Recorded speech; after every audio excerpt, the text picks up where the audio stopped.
Ça, c'était nous il y a 3 ans. Une famille à 3 qui partait en van pour découvrir la Suisse.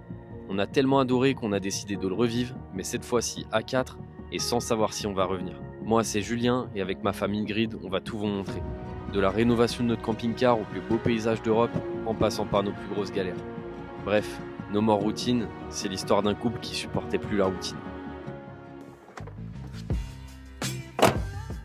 Amis voyageurs, bonjour, bienvenue sur ma chaîne. Nous avons fait récemment l'acquisition de ce camping-car juste derrière moi et je vais vous montrer la rénovation de A à Z puisque c'est un camping-car de 2002 et qu'il y a effectivement pas mal de choses à faire. On va voir ça ensemble. En premier lieu, on va commencer par l'assainissement des parties bois humides qui va être le plus gros du travail et ensuite on va faire toute la rénovation parce que pour nous c'est important de se sentir bien dans ce camping-car étant donné que notre projet c'est de faire le tour de l'Europe. Il faut qu'on se sente comme dans un cocon et pour ça on ne va rien laisser au hasard. Je vous invite à nous suivre dans cette aventure et on passe tout de suite à la partie 1 avec la rénovation du bois. Du coup la première partie ça va être d'assainir cette partie là au niveau donc de la soute où on a une légère infiltration. Je vous montrerai ça plus en détail sur les autres images. Et après on a de l'autre côté sur une des trappes où on a à peu près la même chose sur la porte qui a été bien imbibée d'eau. Du coup j'ai enlevé la plaque de métal qui était posée ici et là en retirant, donc on voit à différents endroits, donc là tout le bois il est mort, je pense que tout ça va falloir qu'on remplace et quand on tape dessus on sent que là ça commence à être sec. Donc en fait ça s'arrête ici à peu près, donc tout ça c'est mort, il va falloir remplacer tout ce bois. Et après sur la partie haute, là, c'est sec. Donc il y a quand même du taf, mais on s'attendait à pire. Franchement, on avait peur que tout ça, ça soit mort. Et effectivement, là, si tout le bois était à changer, ça aurait été un peu complexe. Et sur la porte, on a toute cette partie-là qu'il va falloir gratter et dégager. Parce que tout ça, du coup, c'est imbibé de flotte. C'est tout mou, hein. Et l'autre côté, du coup, ouais, on a la même chose. Voilà. Ça va, franchement, je m'attendais à pire.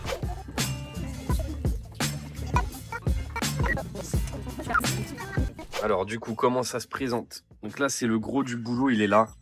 Toute cette zone-là, elle est bien amochée. Donc là, j'ai encore du bois humide, mais il est à l'intérieur. Donc je suis en train d'essayer de vérifier jusqu'où l'humidité est pour retirer tout le bois qui est mort, parce qu'en soi, là, en surface, il n'est pas si humide, il est quand même un peu humide, mais c'est vraiment à l'intérieur qu'il y a l'humidité. Et du coup, donc là j'ai ma petite lampe, je pense qu'on voit vraiment bien là. Donc là on voit qu'il y a un trou carrément, hein. Donc là il y a vraiment une partie du bois qui a changé. Et on pense que l'infiltration vient d'ici. À mon avis, l'eau elle coule par le toit, le long là. Et du coup ça redescend dans ce petit coin. Et après il doit y avoir à l'intérieur une petite source d'infiltration pour que l'eau vienne se retrouver ici. Et du coup ça a pourri de l'intérieur. Donc là je suis en train vraiment de retirer tout le bois pourri. Et de l'autre côté on s'attendait à bien pire. Parce que finalement il n'y a que ça et le bois est sec. Donc le bois est plutôt sain ici. Mais il y a quand même une partie qu'on va venir renforcer parce que bon, c'est quand même abîmé. Mais il n'y a pas tant d'infiltration. Vraiment le gros du travail il est là-bas. Mais ça va se faire, il n'y a pas de souci. Seconde étape du coup, qu'est-ce qu'on fait? On va durcir le bois. Et que ce produit, Sainto Bois, durcit les bois abîmés par l'humidité. C'est une résine époxy et durcisseur. Donc c'est bien précisé même sur bois humide. Et nous, on a vu qu'il était humide de l'intérieur. Donc je pense que c'est adapté. Ça va venir consolider du coup toutes les parties trouées, on va dire. Et ouais, on a retiré vraiment le gros de l'humidité. Ça a été retiré quoi. Il y a deux trucs à mélanger, je crois. T'as le composé A, le composé B, le durcisseur et la résine. Comme ça. Et ensuite, après, la résine.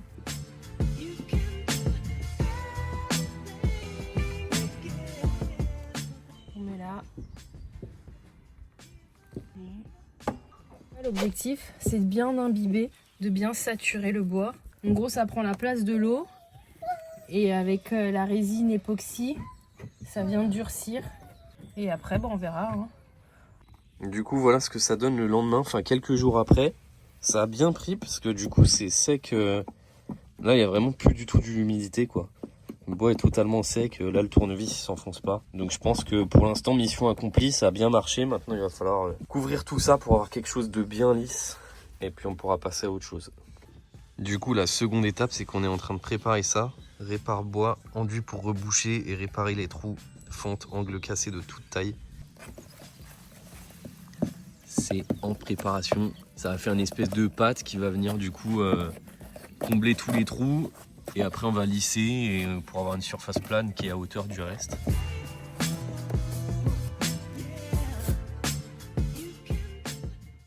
C'est pas mal du tout ça. Une fois que ça sera vraiment sec et isolé, on viendra mettre du coup un isolant justement ici tout le long. Et ensuite on pourra remettre la plaque qu'on avait retirée qui est en dessous là, la plaque en métal, qui était plutôt bien pour le coup, c'était assez bien foutu. Mais on va remettre un isolant histoire de protéger du froid et puis même de l'humidité hein, en plus. Hein.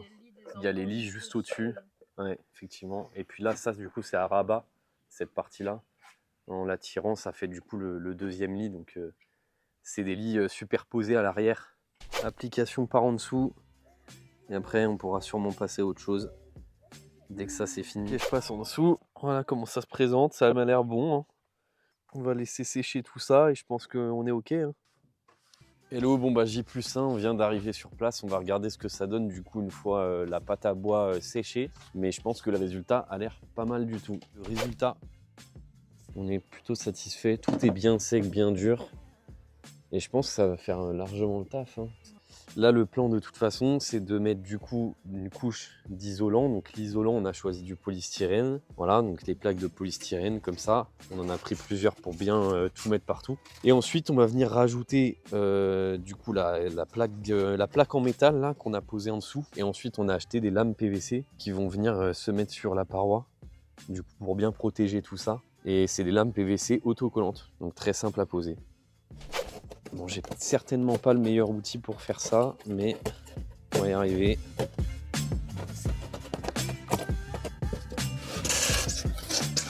A few moments later.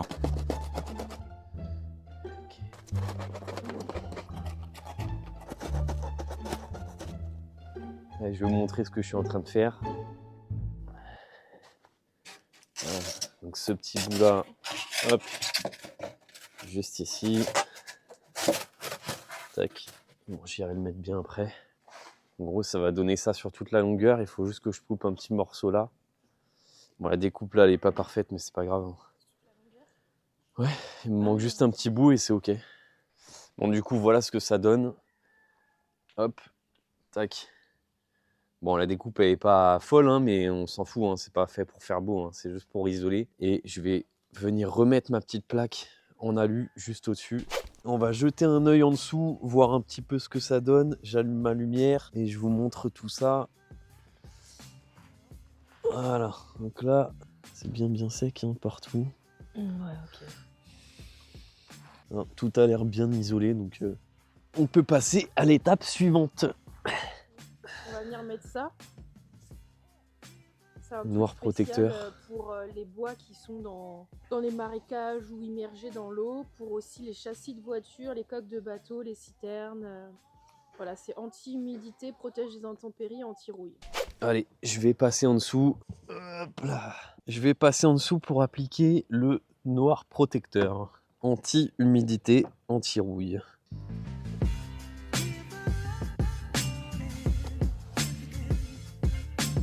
Là, du coup, on attend un appel important aussi de la banque. Parce qu'en parallèle, on gère plusieurs choses en même temps. Du coup, cet appel-là, c'est pour se renseigner, pour mettre notre emprunt bancaire en pause. Le temps de commencer vraiment le voyage et de pouvoir profiter. Oui, mais du coup, on n'a pas fait la découpe de la trappe. C'est pas grave. Du coup, je pose ça et on va se concentrer après sur l'appel. Laisse-le, au pire, je vais le faire, laisse. Allez, on met tout en pause et on va s'occuper de l'appel. À tout de suite.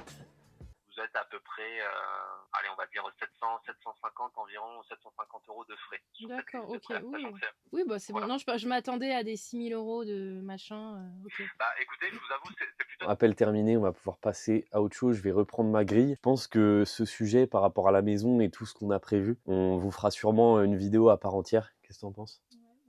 Je pense que ça peut être bien. Il y aura beaucoup de choses à dire, je pense. Et surtout pour ceux qui auraient l'envie de se lancer un peu comme nous, de pouvoir suivre étape par étape comment nous, on procède. Parce que là, on est en plein dedans, hein, on va dans l'inconnu, je vous montre tout. Et je pense qu'il y a beaucoup de choses à dire autour de la maison, parce que nous, on est propriétaires, du coup, vous l'avez compris. Hein? Des enfants aussi, parce qu'on a un fils qui est scolarisé à l'école. Du coup, l'année prochaine, il va falloir faire l'école à domicile. Donc, il va falloir dire à l'académie, dire à l'école qu'on récupère notre enfant. Donc voilà, donc il y a beaucoup de sujets. Là, on a décidé de montrer surtout la rénovation dans un premier temps. Puis à droite, à gauche, vous allez suivre notre vie. Donc vous allez voir aussi qu'il y aura des sujets annexes qui vont tomber comme ça un peu à droite, à gauche. Mais j'en ferai sûrement l'objet d'une vidéo à part entière, en tout cas sur chaque sujet. Ça arrivera, voilà. Du coup, on a posé les dalles. Donc c'est des dalles PVC autocollantes. Histoire d'habiller le mur, là, parce qu'on voit que ça fait un peu crado avec la pâte à bois. Ça va venir protéger le mur. Donc je pose ça tout le long, peut-être une deuxième couche là, et sur les côtés là, histoire d'habiller. Et après, je viendrai faire un joint silicone là, pour bien tout faire propre, quoi, tout simplement. Ça prend forme à l'intérieur. C'est pas mal, ça rend bien. C'est cool. Moi en dessous, du coup, ici là, ça y est, c'est bon. J'ai mis le fameux vernis noir là. Donc là, elle va finir ça, puis après on mangera un petit bout et on pourra passer à la partie supérieure, remettre les tasseaux pour le lit, pour le faire rebasculer, et puis ça sera good. Hein. Je vais déplacer le camion parce qu'on se les caille sous la tente.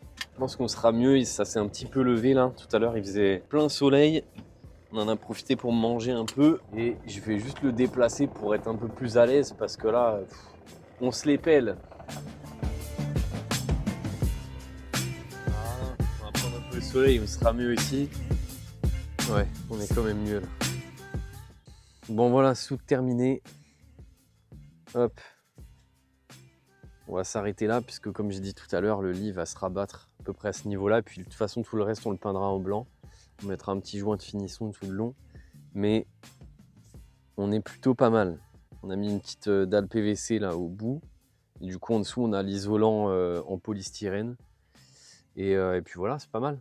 Allez, on va passer à autre chose. On va faire pâte à bois ici. Tout ça, ça avait été gratté. Et on a la même chose sur du coup la trappe pour les bonbonnes de gaz. Mais ça, du coup, il faut que je le gratte parce que le bois là, il est tout mou en fait. Tout ça là, c'est tout mou. Juste en le grattant, ça se barre. Donc, voilà. Donc je vais gratter une partie, puis on fera pareil sur les deux portes. Et je pense qu'après, niveau infiltration bois humide, on aura terminé. Alors, mission terminée. On a mis la pâte à bois sur cette porte-là. Et on a mis la pâte à bois juste ici. Bon, c'est pas Jojo, hein, mais on s'en fout, c'est pas fait pour faire beau. Hein. Après, on repeindra la porte, je pense. C'est vraiment uniquement pour recouvrir le bois manquant et pour éviter du bois humide surtout, puisque du coup, ça assèche le bois, comme je l'ai dit précédemment. On va enfin pouvoir passer à l'étape suivante. Bon, ça y est, du coup, on a fini de réparer la soute. On a réparé le bois qui était imbibé d'eau. On a posé l'isolation. Et ensuite, on a fait un peu de déco dans la soute. Maintenant, deuxième étape, ça va être la salle de bain. La salle de bain, là, elle est vieillotte, années 70-80. Là, l'objectif, c'est de la mettre au goût du jour, d'enlever tous les plastiques, de mettre un beau lambris PVC au mur. Et il y a également une fuite au niveau du vasque du lavabo. Donc, on va réparer tout ça. Du coup, on vous donne rendez-vous pour l'épisode 2, rénovation de la salle de bain. Alors, il faut savoir que nous, notre projet, il a démarré parce qu'on avait un ras-le-bol de la société classique. C'est-à-dire qu'on était tous les deux salariés sur des postes à responsabilité et on a décidé de changer un peu tout ça et de partir sur une nouvelle vie. Donc, c'est l'occasion d'un nouveau départ pour nous, avec plein de bonnes choses qui vont arriver, je l'espère. Même si on est conscient qu'on aura forcément des galères parce que dans n'importe quelle vie, il y a des difficultés. On a fait le choix de sortir des courants traditionnels pour avoir quelque chose de nouveau. Donc, n'ayez pas peur et lancez-vous. C'est très important.